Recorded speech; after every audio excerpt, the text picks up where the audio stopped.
Welcome to Louisville's finest, a talent showcase. I'm Troy Johnson, co-host and co-executive producer. Black Cinema Discussion 2015 is going to be off the chain. It's all about inspiring others to grow, network, understand the business side, the quality side of filmmaking here in Louisville, Kentucky, and taking it to the next level nationally and internationally. The reason for this event is to showcase the talent of black film and video makers unapologetically here in Louisville, Kentucky. So enjoy.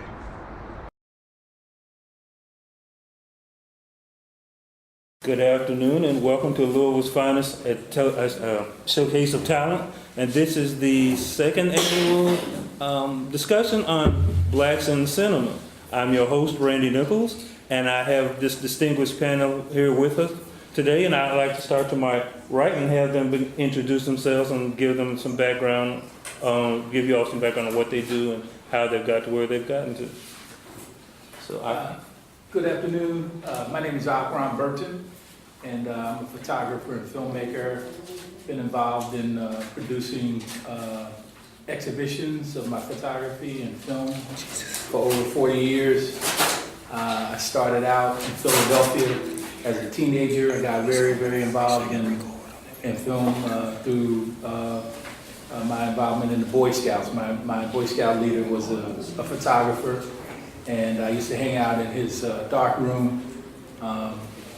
I think what really attracted me is that he used to do photography for the Centerfold and Jet, and so he used to do a lot of models. So we used to help him in the development of those pictures. But that was what was in cinema. But I then turned into a documentary photographer and went on to university, studied at the New England School of Photography, was a part of the research unit at MIT, the School of Advanced Visual Studies, in 1983. I've traveled the world. I guess I'll talk a little bit about what I do. I do a lot of educational documentaries. Right now I'm focusing on African culture as it relates to the African diaspora. I just returned from Brazil last week. I'm doing a research project there, and so on and so forth. But that's kind of a brief background. thank you. My name is Cheryl Woodford, and I'm a native of Louisville. I've grown and was raised here. I met Troy years ago. We did a documentary together called Journey Generation. And from there, it's just like our friendship grew. He started to see the passion that I have for TV and producing projects. We just kind of grew from there. We support each other both ways, his project, my projects. I'm a multitasker. I've done it all. I've worked with Fox Sport. I've worked with VSM Entertainment here in Louisville, done quite a bit with them. I've done a lot of behind the scenes, and to me, that's where you really grow, is behind the scenes, when you start to figure out exactly what you want to do.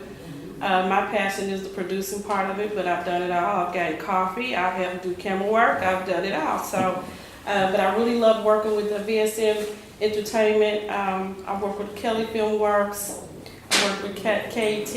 I've done jobs, and I've also volunteered. I've learned volunteering is a good asset too, to get back, get into the groove of what you want to do. Is volunteering. A lot of times they can't pay you, they can't put you on the payroll, so volunteering is a good way to get your foot in the door too. I've gone to Bellamy College, JCC, Lone Star College in Houston, Texas, Cypress, Texas. I've moved around quite a bit. My goal is to take the things that I have produced and put them on the air, be able to get some type of ownership with a channel or a TV station, or to be able to position myself with a TV station to put the things that I produce on the air. So that's my goal now, is to take everything that I know. Oh, I've also gone to the Film Academy in New York. I've done that too, which was an awesome experience. I learned quite a bit there. So that's really it. I'm Roy LeBlanc, originally from the Norfolk, Newport News, Virginia Beach metro area. I was stationed out of Fort Knox, and this is where I met my wife, and decided to start my family here. I am considered an independent producer. Back in 2010, I founded an organization called the EYC Film Foundation, and it is designed, it was created to help minister to young people. E stands for evangelism, the Y stands for youth, and the C stands for community. And I got into filmmaking as a way of sharing the message of Christ with young people. And so, I came from a pretty challenging situation as a teenager. By the time I was 17, I had been arrested on several occasions and changed people's lives for the negative. In 2000, my life was changed and transformed, and so I was rapping for a while, and I decided to put that away because I wanted to find out what God wanted me to do, and I just didn't want to get caught up in anything that I wanted to do. I wanted to find out what He had for me, and so about 2 years later, a friend of mine put a disc in my hand, and it was a Vegas Video. It was an editing tool, so I saw this. I'm like, man, you know what? I could go out, man, and we could minister to young people, man, through video with this. And so we shot a documentary about a Christian rap group here in Louisville, and it's called Soldiers Like These. Did pretty well. But on that documentary, there was one guy who, I don't care if I showed the documentary in California, Virginia, and here in Louisville, people kind of gravitated toward this guy, and his name is Stephen Easton. And so we decided to put together a documentary on his life. Young man had been shot on 2 separate occasions and left for dead, and now he's one of Louisville's youth evangelists. And so he goes out and ministers to young kids, and so we shot the video on a shoestring budget, the documentary, and it did pretty well. And so we felt as if we needed to start an organization that would help us raise funds for the documentary. And so that's why we founded the EYC Film Foundation. And now we're working on the story of Junior Garcia. In fact, the title is called The Journey of Junior Garcia. And it's about a 19-year-old who in 2012 carried a wooden cross from Texas to D.C. And, our demographics, 12 to 24-year-olds, and that's who we're targeting for this documentary. And so I share all of that just to just kind of give you a little background on why I'm here today. Thank you, Troy, for having us here. And we just want to share what we're trying to do and the difference we're trying to make in the community. All right. Well, good evening. My name is Jonathan Rowan, and I am a local filmmaker here in Louisville, Kentucky. My stint in film has been established since 2007. I've always had a passion for the arts since I was a little kid. I've sang, danced, wrote music. I'm a musician as well, played the piano a little bit. And I've also done some acting and theater here in Louisville as a youngster as well. During my time during my college years in Northern Kentucky University, I got into the media services department where I actually had hands-on experience behind television equipment and things of that nature, where we filmed different events on campus, and then we had a local TV station as well at that time on campus as well, so I did a lot of film work for that. And during my other time there, I also did music video projects. I've also done a few little documentaries and also short film. And it wasn't until 2011 that I actually took a stab at doing a feature-length film. And since then, I've been tweaking it. We filmed in 2011. I've been tweaking it since then. I actually just had 2 screenings recently. I had a screening in October actually on my campus where we filmed majority of it at, and also had a screening here in Louisville on April 12th here at Village 8.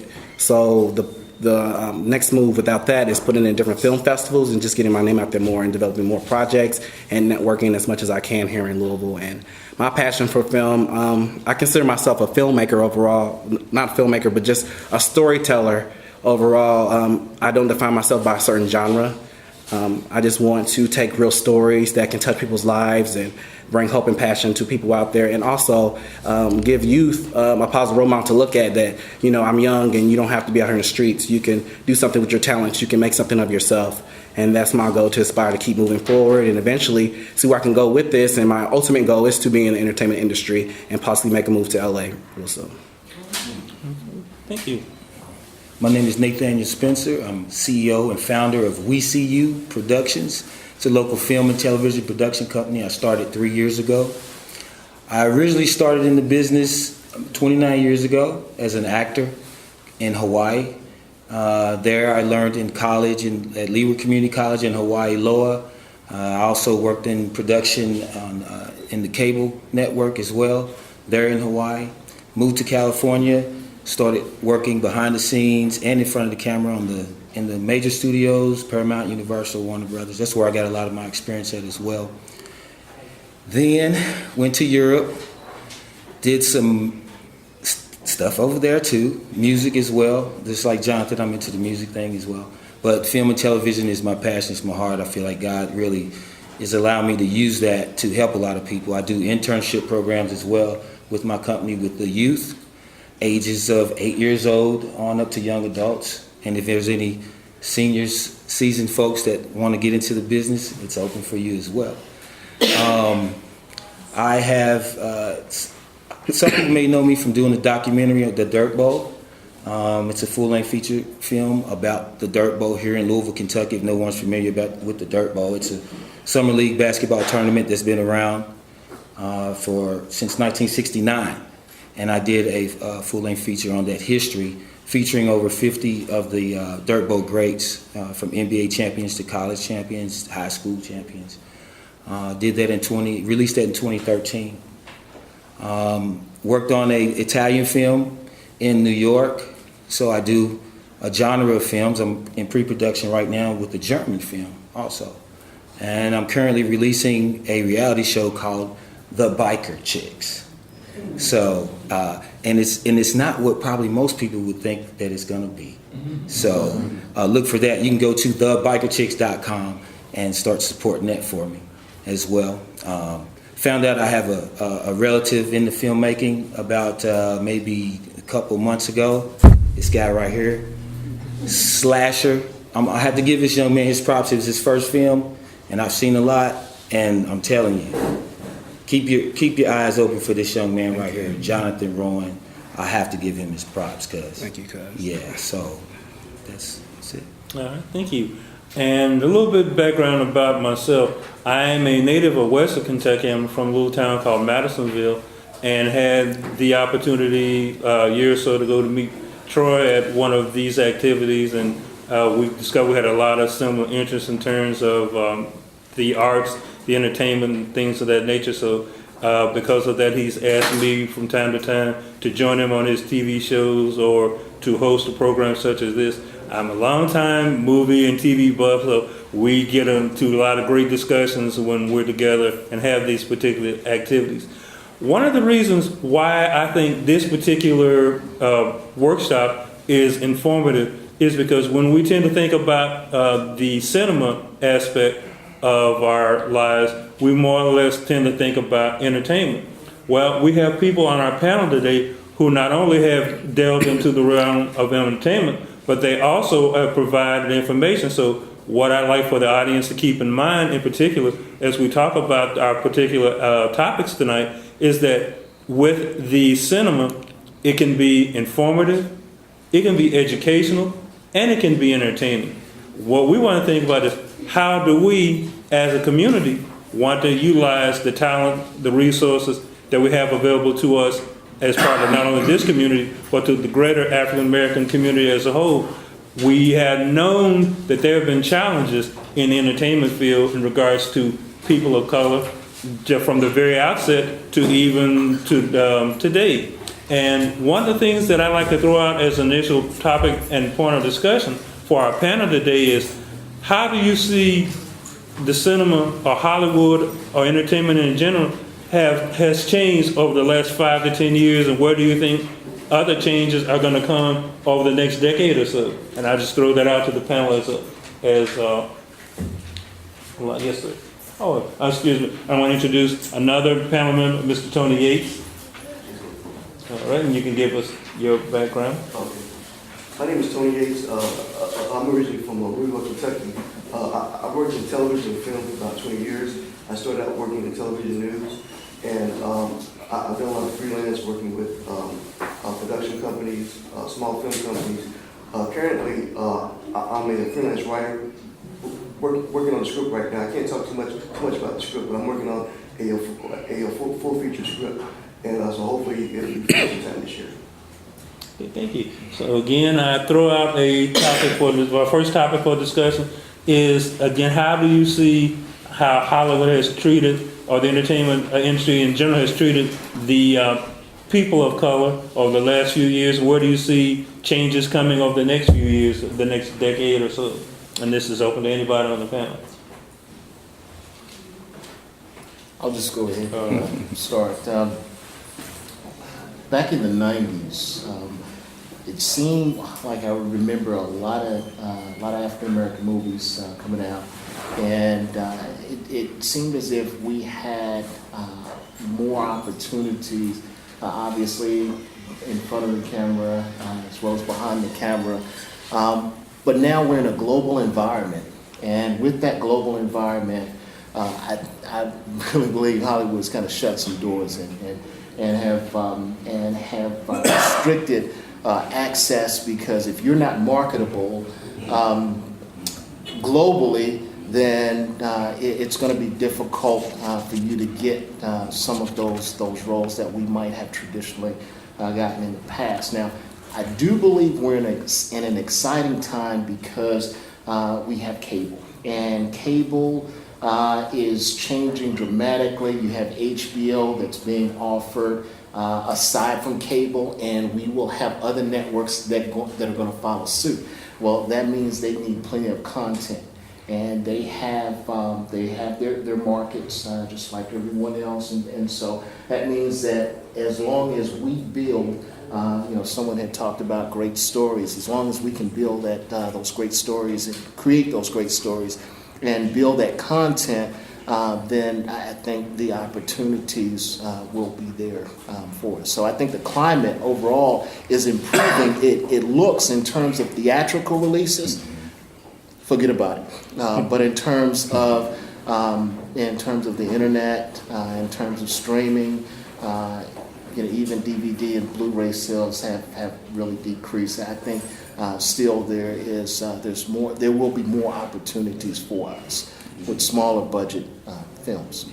Mm-hmm. Thank you. Anybody else? I was going to say I can agree with everything he said. I just want to focus on here in the backyard right now. There's an opportunity for everyone in the city to take advantage of the film and television industry right now. It's a small community, but at this time, we're growing. We just got a 30% for our tax break, which is really big. And what I understand, they maybe sweeten the pot a little bit more. So that's a positive thing. And now that we are, that's okay. It's a ground floor opportunity for everybody in here to be involved in the film industry. It's just finding your niche, find out what you really like, what you want to do. Do you want to be in the acting role? Do you want to be a producer, a writer, director? Find that. Find the where is the education for this at? That's what we need to focus in on, is finding the education right here in this industry, because it's a lot to have to understand to really make it in this business. It's not just going out shooting something and then, I just did it. No, it's processes, it's steps. There's legal matters, there's taxes, things like that. No matter if you're an actor to a production company owner, you have to do that. So people such as myself, and I'm sure anyone on this panel would open up to anyone to help them out. I would hope so, anyway. I don't think they would be sitting here if they didn't, because they are giving their time and information. And that's what we need to do. There are more black filmmakers here in the city. It's a matter of finding us. That's the thing, is finding us. So right now you have 1, 2, 3, 4, 5, 6, 7, 8 filmmakers or writers or directors or producers here. So make sure that you get some type of information from us. But study what's available right here at home. Now, California bound, I know Jonathan wants to hit LA. I lived out there for 5 years, and that's where I did a lot of my learning, got a lot of my learning from, directly with the networks and the production companies out there. And it's a tough battle out there. It's not easy. I'm gonna be straight up, it's not. But when you go out there, just learn. And that's what I did. So I learned there and abroad, and then I said I want to go back to my home state, start my own production company, create some jobs, you know, and find the hidden talent that's in this city, because it's a lot of hidden talent in this city. And you know, if you look at the credits at the end of a movie, it's a lot of jobs. And if we can create some good productions here in the city, we can create a lot of jobs. If everybody on this panel had one film in this city this year, that full production, fully budgeted, it will create a lot of jobs. So I'm gonna stop right there.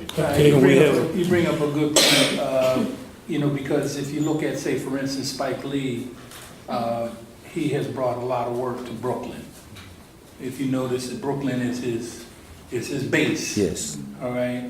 De Niro does the same thing. Mm-hmm. You know, you have some people in Boston, Affleck. Mm-hmm. Whenever they, so no matter if you go to California or you go to New York, always remember where you come from and build your base there, because that's more likely where you're going to get the support. We've had an addition to our panel since we started. I'd like for the gentleman to introduce himself and the young lady with him. Hello, how you doing? I'm Kenny with D&K Photo and Video.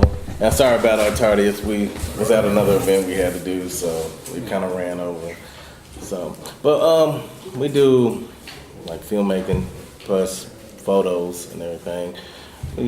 We got some open like videos, little commercials we do, and we do like short stories.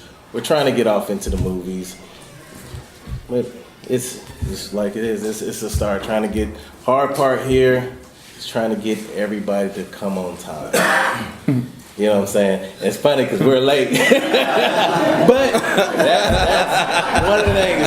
Trying to get everybody to come on time and everybody that's one hero. That's good. So that's good. That's one of our challenges with working with a lot of people, is because we'll get everybody there, set the date and everything, and some people come early and then they gotta leave early because something else is going on, and other people show up late and stuff like that. So that's a challenge, but you know, you gotta make sure when you get your production though, when you get everybody on that, have your contracts. Must have a certain contract, because that saves you. You'll be happy you had that contract later. But you want to tell them a bit more? You said everything. Mainly, our focus is on the video part. Well, we do videos for the kids, sports and stuff. And my part is, I've been focusing with the movie part on trying to do things that's positive. You know, so I'm trying to be more of a role model than anything when I create these movies I'm doing. But I'm also a photographer along with that too. So.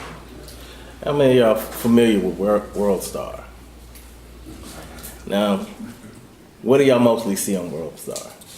It's mostly bad. Exactly. People got a camera, and so far, mainly, that's all you see. You know what I'm saying?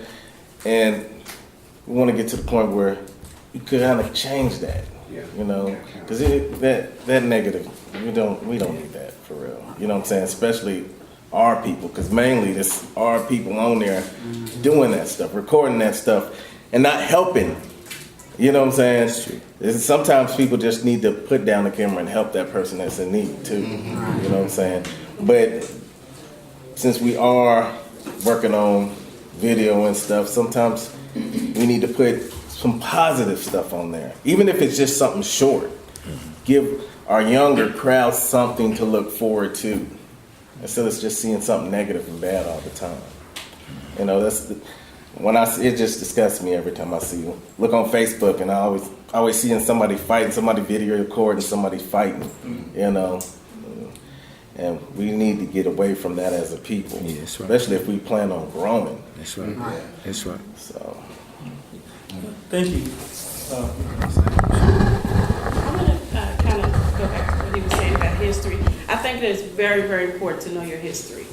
I mean, to me, that was a source of me being able to write and produce the things that I was doing, is me knowing my history. It gave me a base to get started and have a story and something that people could hang on to, could relate to, you know, and then want to know more.